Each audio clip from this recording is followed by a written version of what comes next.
All right, ladies and gentlemen, today I'd like to go into a little bit of the Sith lore. Now, as I mentioned early this morning, Sith is also known as Sidi. Okay? See, the Sidi is actually Scottish and Irish mythology. Okay?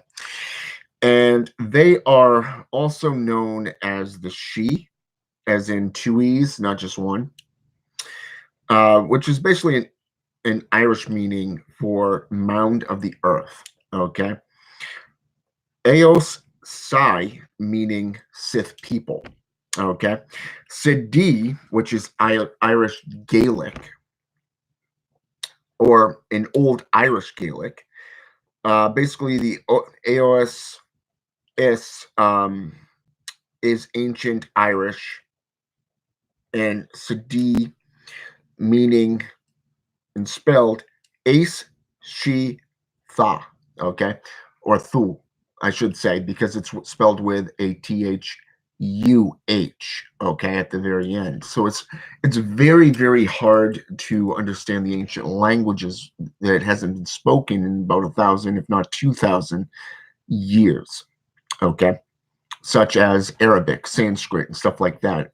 Those who have master's degrees in this stuff can actually pronounce it pretty well, but even then, without actually hearing it firsthand, it's kind of hard. Now, in Gaelic, the tales of the Sith are basically the Aos Sai, as in AOS dash SI, okay, are seen as versions of the Tuatha de Danann, okay, TUATHA space DE space DANANN, okay, and I really want you to have that full spelling so that you can actually go in and look this stuff up yourself, okay, and these are also known as the people or the children, depending on the translation, of Danu. Okay, the goddess Danu, or the god of Danu. What's interesting to note, though, is they're survivors who fled to the underworld from the Mill, Spain, which is Espaine, okay, with Mill being MIL, okay. This is known as Sons of the Mill Espian, okay, otherwise known, which would be classified as the Christians, if you wish, the JCI, okay, the corrupted text, the hostile invaders. If you're on the verge of defeat, where do you go but to flee back into the caves? You flee into the hills, which is why a lot of these beings, such as the Dralith, the Banshee, and the Sith, are all associated with hills, caverns, and hell, okay?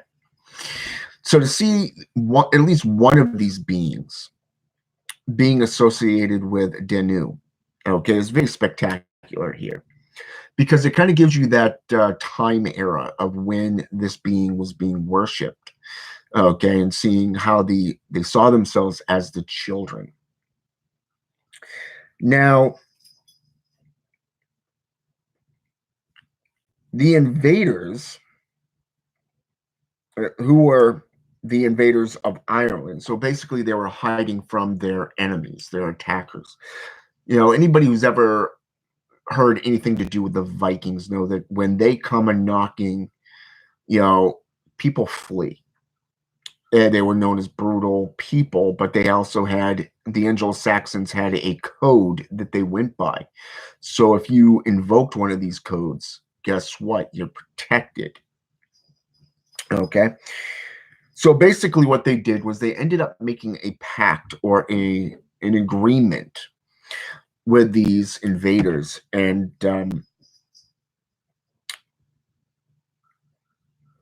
The Tuatha de Danann would dwell underground. Later, each species were given their own mound. So basically, it was kind of like a subdivision.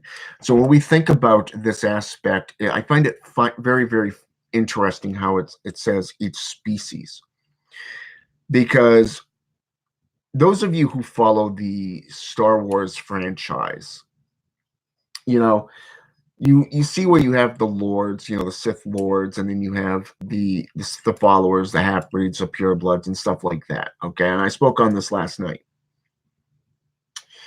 The three classifications of the species. So to see yet again, just within this setting, when they began to have offshoots, they started populating in other caverns, and they were given their own mounds, kind of like what the JCI today refers to in Matthew's chapter 19, verse 5 says, and a man shall leave his mother and father and cleave unto his own wife, and they shall become one flesh, meaning having children and having a family of their own. Okay. So I found that very interesting, that it was kind of like offshoots of species. So each species is different from one another, but yet each species originates from the same hive, the same coven. Okay. Now, most common names are OSI, OS-CD, and that's with an AES, not an AOS. Okay. The Daone CD, which is Daone CD. The dual or the Dune CD, because it's basically interchangeable. And then the Daone Sith, okay, Daome Sith, okay. So right there, you're seeing a whole different set of names just for these beings. Now, which basically literally means people of the mounds. This explains why people did not want to anger them, okay? Namely, you look at the way people see demons today, or the Daemon in Greek mythology. These beings are baneful to humanity. When you look at the Draelith, the Elven, the Dark Elves, or the Black Elves, okay, how they're so vile that they're associated with sicknesses and disease, okay, plagues and disasters, okay, and it's that because if you anger them, you'll encourage their wrath, okay.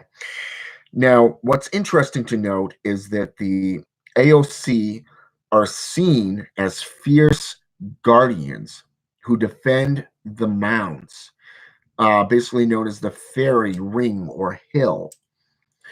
A special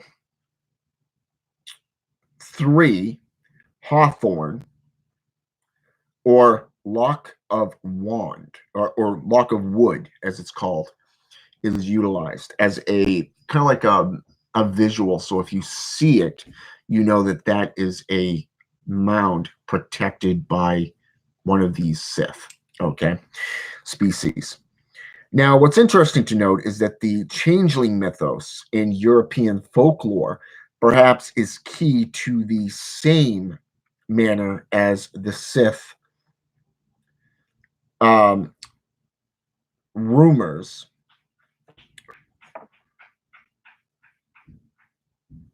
Okay.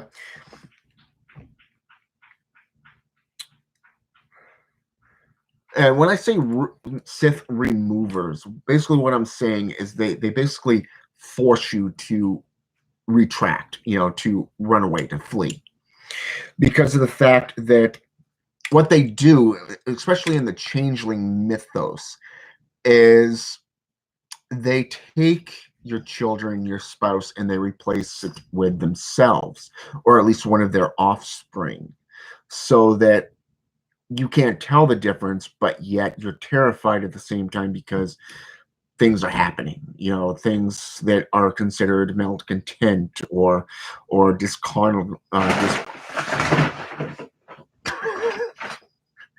Okay, that was funny. A cat just knocked over the one of the bags and almost fell on her head. It's like you can tell her 1,000 times, she's still gonna do it. Yeah, what's that saying by Jeff Foxworthy? Oh, want to put a penny in a light socket? There, go for it. Oh, hurts, don't it? Won't do that no more. Basically, that's how it is with this cat. But anyways, as I was saying, basically things that are discontent or mischievous, things that are supernatural, things that people fear. This is stuff that a changeling can make happen, okay? Think of accidents taking place, perhaps things that you're trying to do are being underhanded, okay? Same exact thing. This is the dark ages we're talking about here, okay? Where anything, a rustling of the, strange noise off in the distance, or, a howling of a wind in a cavern is considered to be a demon. Okay, so what do you expect from mindless drones from the time? The debutants. They really feared what they did not understand. Now, instead of trying to understand it as we would know today, as being angels, demons, the jinn, Ugan, Loa, the different classifications of beings that are out there, and the difference between them and, say, a wind tunnel vacuum or that of the thunder cliffs in northern Scotland, Greenland area, okay, of the world. If you didn't know that, say, for example, the water glacier shoots water up straight up into the sky, you'd think it was a demon spitting at you, okay? Same exact thing. So, I mean, the changeling mythos when it comes to the Sidi are basically the trespasser. They punish the trespassers, and they kidnap and replace the children and stuff like that, so that all this stuff can occur and you can basically learn your lesson and move on. This is why when demonologists and those in the cult, that deal with demons and those from Karaktis or the hells, will tell you that if you've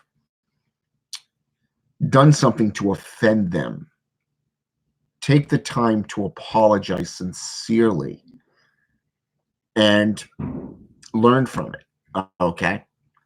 Perhaps even give them an offering as a truce, but also an act of good faith and how should I say this? A fact of, here's an offering, I just want to apologize type thing. You know what I'm saying? I didn't mean to, I didn't know. So can I have my kids back? Can I, just go in peace here? We go our separate ways. I'll leave you in peace.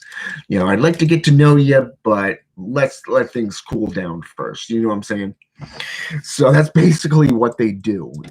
So I mean that whole folklore myth of changelings and Sith and the Dralith and the Draconic and all this stuff, it plays a huge, part in things, including the imagery of witches and witch, in general, the ugly old hag type thing. And then you get into Baba Yaga, in Slavic and Russian, mythos. It's a bedtime story, an ugly old hag who's been cursed to an alternate dimension.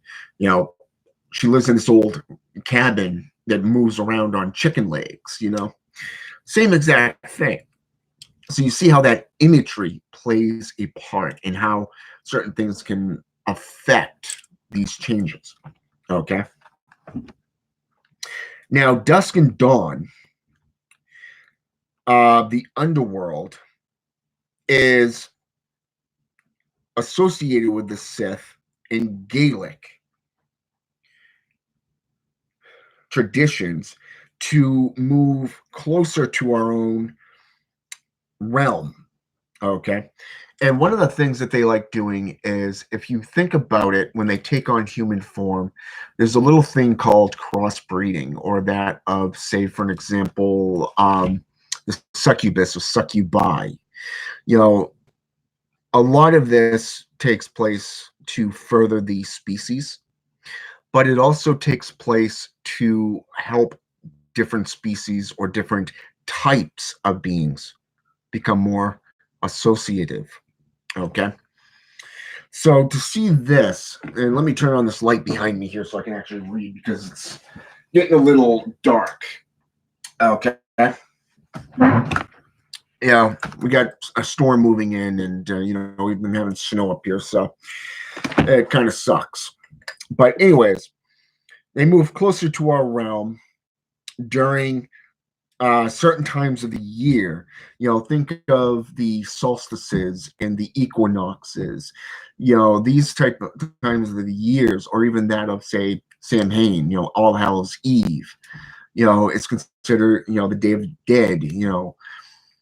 Even these are the times of the year where the veil is so thin that they can move closer to our realm and perhaps even cross over into our realm to commune with us, and us likewise into their realm. Okay. Midsummer and Beltane, Samhain, are associated with the OSI. Okay. Sidi is the hills of the Irish landscape. Okay. Known as Tumuli, okay, Tumuli, or that dot, okay. Now, getting further into this, I even got a chance to break down the names themselves. Sai, as in Si, is modern Irish. Sith is Scottish Gaelic. Sidi, okay, is Old Irish, spelled basically in the singular is Sid, okay, S-I-D. Aosai, AOS-SI is pre-Celtic occupants of Ireland, okay, basically what came before. English texts misspelled and mispronounced it by the meaning of Sidhe, S-I-D-H-E, okay, as being both, okay.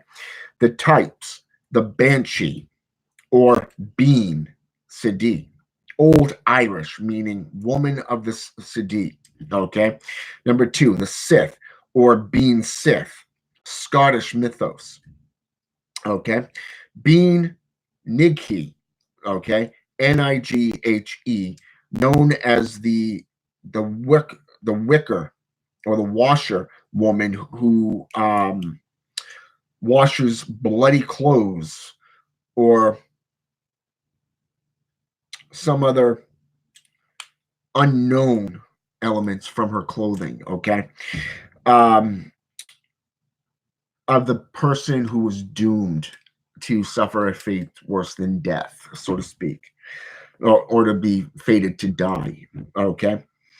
The Leanan Sidhe, okay, the Leanan Sidhe, known as the fairy lover, or Levia, I should say. Five, the cat Sith, known as the fairy cat, and the Ku Sith, known as the fairy dog. Okay. And then you have the Slaw Sidhe, or fairy host, known as being cursed, the airborne spirits, and of the restless dead. Okay. Kind of reminds you of the vampiric mythos or that of the zombie. Okay.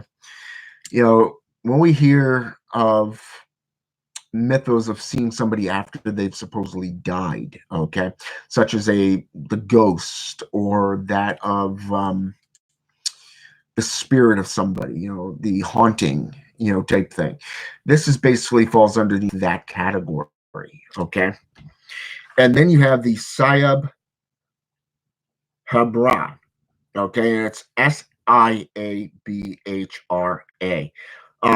The Sieve Ra, okay, Sheevra. Basically, to prove to prone to mischief and evil as lesser spirits known as the daemon or cocoa daemon. Okay, and the Sith Irish for fairy faith. Okay, but now what's interesting to note about all of these is that they've led from old ancient Gaelic systems, such as the times of the original Druids. Okay, going through the folklore of throughout European traditions, you're seeing the aspects of how they came to be. You're seeing how they transcended into various different beings, such that, like, kind of like the jinn, if you think about it. Gin, Ginn, Jinn, or Djinn, for an example. Dependent throughout between Egyptian mythology all the way up into Middle Eastern, such as Israel, Pakistan, Afghanistan, Kuwait, and all those regions there. It's you see how the translation of these beings and the imagery are actually seen. Okay, it's the exact same thing. So as we move forward, we're seeing how they went from all these different old beings into what they are today. The world today knows these beings as, if you're not of the JCI, Christian God, then you are of Satan and his demons. Okay, so therefore you have angels and demons involved. You have Lucifer and the demons, who's the king, Lucifer being the king of hell, the prince of lies. We're kind of like Cain and Abel, if you think about it in mundane terms. Cain murdered his brother Abel, and became known as the father of lies. Okay, so you're seeing that, as time goes on, but you also see where he was marked as a cursed man. Okay, so these beings who came before, and getting into the Mazagir Cabal system and the books put out by Sumnus Redwood. Okay, very, very fascinating to see these beings in their purest form. Okay, these have been well maintained, well documented. Okay, and really shows the purity of what they're doing. Okay, and the knowledge that they possess, because of the fact that even through my own research, through my personal library, through that of Google, even spending countless hours at the Bangor Public Library in the colleges, okay, right in their library. I mean, a lot of colleges have a huge occult, library just on film. Okay, I'm talking real film. Okay, not just that, but old newspaper articles. You're seeing old books and grimoires that are kept in them that you can't even check out. Okay, and if you're lucky, you can get your hands on certain things that have been translated, so that you can actually bring them home, read them, and study them over a 3-week, time period. So, and so, I mean, to see where all of this is going and to see the purity of it, I've really put in a lot of time researching these beings and cross-referencing every subtitle that I can come across.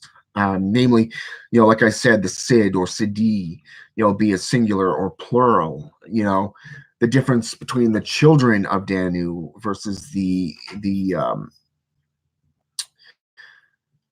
followers of Danu. Okay, so you're really seeing the attributes when it comes to it. You're seeing the different spellings, the different definitions, and you're going with it. Okay, and a lot of times you're going to see references to other types of species, such as the wraith, the vampire, the ghoul, the lycanthrope, the zombie mythos, the golem, even. Okay, and you're going to see these references, even the vampire. So I mean, you just go with it, and you go in and see the symbolatry of it, and seeing how they're like the Sith is associated with the Dralith, the Elven, They're seen as short people, sometimes pale skinned, and this is because they've been forced into hiding, into living in the underworld or the shadows. Okay. Um, so I mean, you really see the purity in it, and I really like that. Um, what books have more information on summoning goetic spirits? Try Turk Suzij's book, The Demonic Bible. Gives a lot of different names, and there's a lot of different beings that you can invoke through there. One of the other ones that I found useful is the Book of Ceremonial Magic and that of Black Magic by White, Arthur Edward White. Okay. Now, if you really want to summon beings, I would go with the Grimoire of Armadale or that of the Black Raven, known as the Threefold Coercion of Hell. These are you're dealing with the superiors, the fallen angels in this aspect, such as Zaniel, the teacher of witchcraft. Okay. Not just dealing with the angelics, but dealing with the fallen as well. So you're getting both ends of the spectrum. And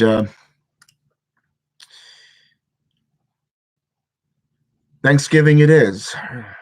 Yeah, I'm home alone. I prefer it that way. But yeah, as long as you guys are having fun with Halloween, go spend time with my son today out at grandma's, and yeah, wore him out to the point where he's ready for a nap. And trust me, being 40 years old is no trip for me either. But hey, you got to do what you got to do with a 2-year-old. You know what I'm saying? Especially to wear them out. Just make sure to have a good medical plan for bad knees. Just kidding. Or am I? Just kidding. Yeah, so I would check out those references. But if you really want to get into the old stuff, I would recommend Profane Seals. I would recommend Shalnel Whispers, and I would recommend the Black Scriptures. Basically, every type of book that Sumnus Redwood has put out, the Mazajira Cabal system. It is the most purest form, and it's not watered down. There's no biasness in it. He's really putting them out there. He's not giving the full details of what they're about, but he's giving just enough so you get the gist of what they're about and what they can do. Very, very good. Yeah,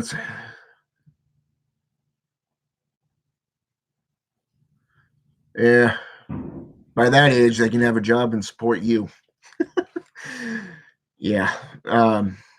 Yeah, my son's mom just coerced me into getting a life insurance policy, so that's an extra $40 that you put out of pocket, and that's just 50 grand right there. So I mean, yeah, I mean, you can probably go with about $20 and go with 25 grand, but if I'm going to do it, I'm going to go all out.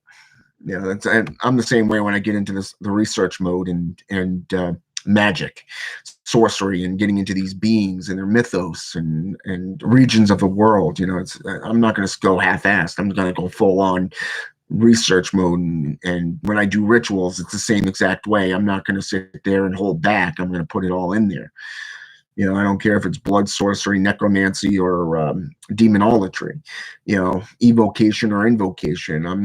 There's no amount of money that can withhold stuff back. I don't care about money. It's more of the communion with these beings. It's about getting to know them and learning from them and being guided by them, forging that relationship. So I mean, that's what it's about to me. But you got to find out what works for you, though. But yeah, check out all those books and the couple grimoires that I just mentioned, and I believe there's a more modern day one by was it Michael W. Ford? I think it's Demonolatry and Pax or something like that. Something to do with Pax. I can't remember exactly the name of the book. I'd have to go fishing for it. But yeah, it's one of Michael W. Ford's books. He's got a lot of good information on these goetic demons. Even Satan's Minions is pretty good. It's got a little bit of mythos in there and history of them, and then goes into the demons and everything like that, and the Goetic demons. So check into those as well. All right. And I will be back sometime in the next day or two to do more research and readings for you so you can actually um, get another picture. And I'm also going to be doing a ritual involving the Witches of the Depths. Now, personally, I've been communing with them off and on now for about a month, 2 months, and I really don't know much about them outside of their profane seals. Between that and the seal of power, the seal of magical power and stuff like that from that book by Sunnist Redwood. And so I haven't found any references to them as of late. So, I haven't come across anything even cross-referencing to them, which is kind of frustrating in itself. So, but I love a good challenge, so I'm going to keep digging. I hope that you all do the same. I hope this has been intellectual. I hope it's been enlightening. I want to thank those of you who participated here. Hope you have a good rest of Thanksgiving. And until next time, have a good one.